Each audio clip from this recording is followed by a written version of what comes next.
Hi, I'm Dr. Lucky Seacon. I'm a board-certified OBGYN and fertility expert.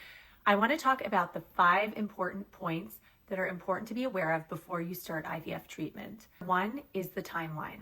There's a lot of confusion and misconceptions about how long it takes to go through IVF from start to finish.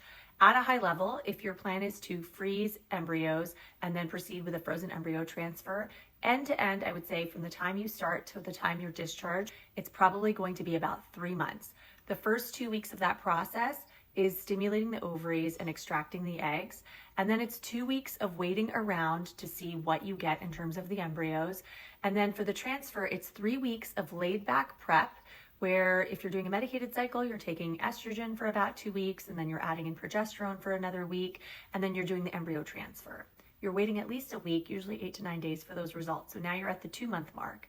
And if you're pregnant, which we hope you are, we're going to be monitoring you for at least another month and maintaining you on hormonal supplementation until the placenta takes over. The second important thing to know about IVF is to be able to anticipate the attrition that is going to happen. Just like in our bodies, not every egg is capable of fertilizing, turning into an embryo, and being a genetically normal embryo that's capable of implanting. The same is true in IVF. The difference is that you'll have multiple eggs that you've collected, but you'll be able to see them go through that process of attrition at each step of the way in the lab. Expect that only about half of the eggs that are retrieved will make it to the embryo stage. Usually we say about a 70 to 80% rate of fertilization of the eggs, and then about 60% of those will actually convert to the embryo stage from day 5 to day 7. Obviously, this is going to vary depending on your individual situation and characteristics such as egg quality. It's important to be mentally prepared for this. Otherwise, it can be very shocking and stressful, but know that it is all part of the process.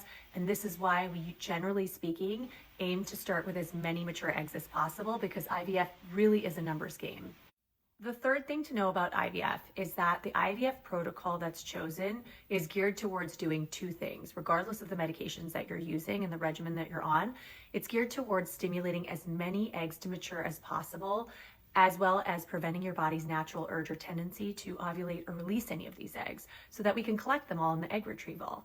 There are different ways of doing this, and the protocol that we choose is a little bit of trial and error. There are certain protocols that are better for patients who are low responders because of having less eggs available, but in general, your protocol is not going to make or break the cycle, and there's no real evidence that protocol can directly influence egg quality and resulting embryo quality. The fourth thing to know about the IVF process is that when you're going through that process of stimulating the ovaries for the egg retrieval, you don't need to overly restrict yourself or act like you're pregnant. I get asked all the time, can I eat sushi? Am I allowed to drink this milk or eat this type of cheese or cold cuts? After the embryo transfer, we want you to act like you're pregnant because we hope you are. So that means really cutting out alcohol, unpasteurized milk or cheeses, deli meats, things like that, because we hope you're pregnant, and pregnancy is a relative state of immunocompromise, and therefore you're more prone to infections and food poisoning and things like that. Restriction during the first part of IVF, the stimulation of ovaries and the extraction of eggs, is really surrounding the issue of exercise and making sure you're not doing anything to jostle your ovary on itself and allow it to twist in a position it can't easily untwist from. That's called a torsion. So this is why we restrict high impact exercise and sex in the week or 2 leading up to the actual egg retrieval, and for about a week or 2 after, until you get a period, because that's when we know your ovaries are back to their pre-stimulation size. The last thing to know about IVF, point number 5, and one of the most important things to really consider, is that IVF doesn't have to be just about the here and now.